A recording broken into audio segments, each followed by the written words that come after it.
All right, got my moisture meter out. This is some of the wood that I cut and split early spring when the sap was starting to rise. It was still cold weather when I cut these maples, the hard maples. Some of the, what I call like water maple, or I guess it may be soft maple, whatever.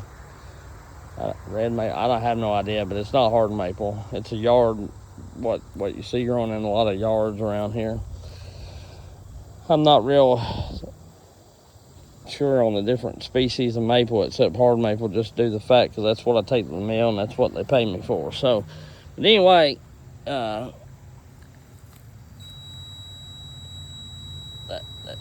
at 16.5, 16.6,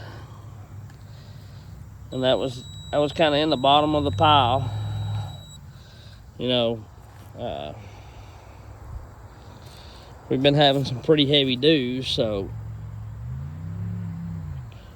here's one that's 11, 10. So I think it just depends on where you're at. That's the exact same kind of wood. This out here on the outside is not reading.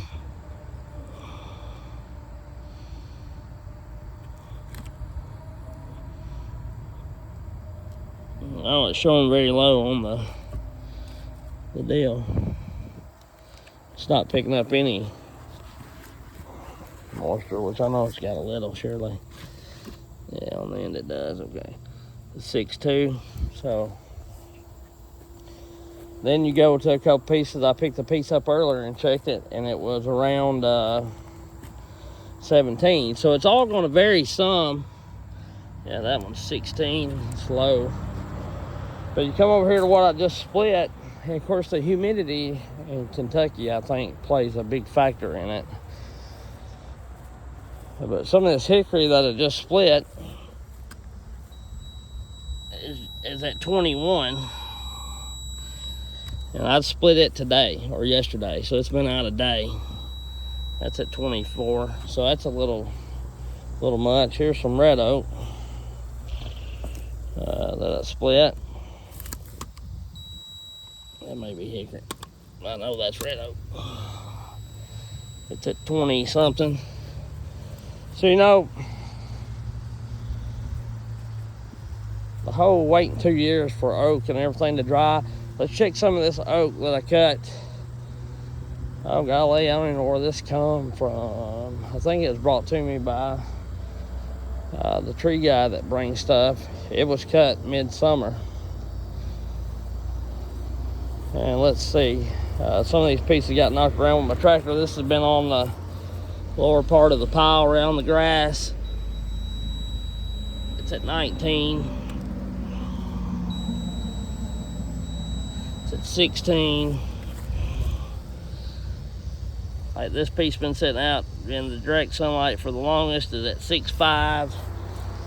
So all the pieces of wood vary, but I'm in good certainty by the time it comes, you know, it's fixing to be the 1st of September. I'm sure by October when I start selling wood, these gray piles are going to be ready to go. And then when you stack it or you rearrange it, it's going to dry more because they're not going to burn all of it at once. So it's going to have a few days, depending on what kind of people, people they are. A lot of people that buy wood in October, they're just getting prepared for the cold months. I don't sell firewood to anybody that just heats with that and that only. They use it for, to help out with their central heat and air and all that kind of stuff. And burn it when it's real cold. When it's going to be cool for a while. Not one day it's the high is 50 and then the next day it's 65 or 70. So anyway, it's just a deal. I don't know what I done with my lid, but I just thought I'd share that. I don't think it takes 2 years. And let me know what y'all like to sell your firewood at. I hear a lot of people, I've heard a lot of states, it's a law, you can't sell it if it's above 20%. There's my lid. But I don't know. I don't think Kentucky has a law. But I know people that sell it cheap, firewood cheap, $50 a rick if people come and get it. But it looks just like that right there. And October, November, they cut it Monday and they're selling it Friday for seasoned wood. And that's why I get a little bit more on my wood, because, not all this, but some of this even in these piles has been cut since last year. So they're pretty good and dry. I mean, that's pretty light.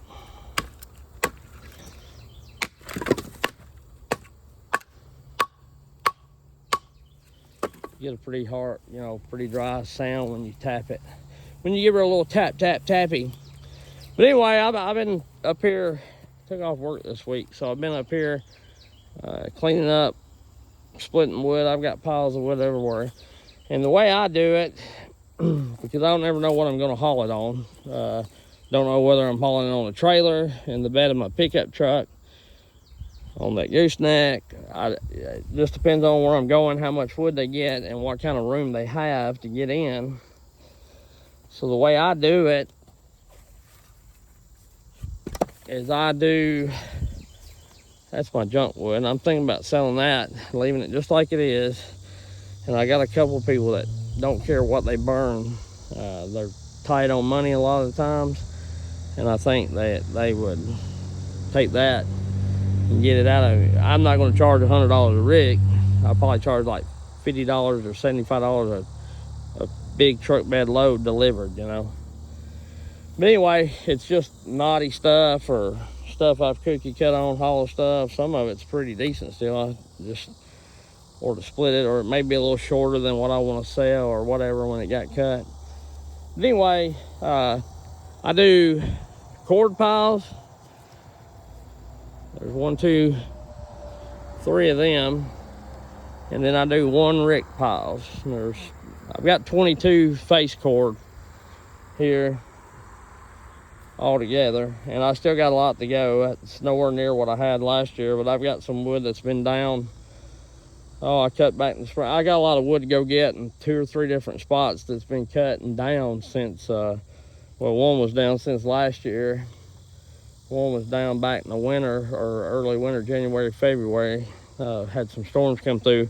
They fell down. I bucked them up, and I just ain't never went and got them. And then I've got those trees, tops, and some of the ones that wouldn't make logs out there where I did that falling job. And I'll split that up, and that'll be what I sell next year and at the latter part of this year if it has time to dry out, depending on the weather and everything. But yeah, I've got more than that, including that, and then I've got some around the back there that needs to go through. But I just can't make myself split wood when it's 110 degrees out, and we finally got a cool down. It's been being like 50, 60 in the mornings, and the highs in the 80s. I can handle that. 80 in the shade is comfortable. But anyway, that's kind of what I got going on. And let me know what is the moisture content you like to sell your wood at. Everybody's different. Everybody around here for sure. Like I say, I know people that'll cut it. They'd follow that one of these trees back here and get it bucked up and split. And 2 days later, or whenever they got it all split up, they'd be selling it for seasoned wood. And honestly, on the hardwoods,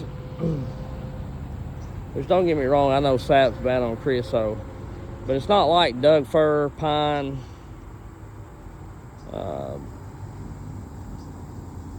whatever, that piss fir or whatever, balsa wood, or it ain't like the softwoods, it don't leave a lot of sap, just like this pine over here. I mean, check this thing out. It's unreal. It's about on its way out. It's had a hard life. This other one uprooted, you know, back some time ago, but look at that sap, it's just oozing out. Anyway, we'll catch y'all later. Like, subscribe, do all that.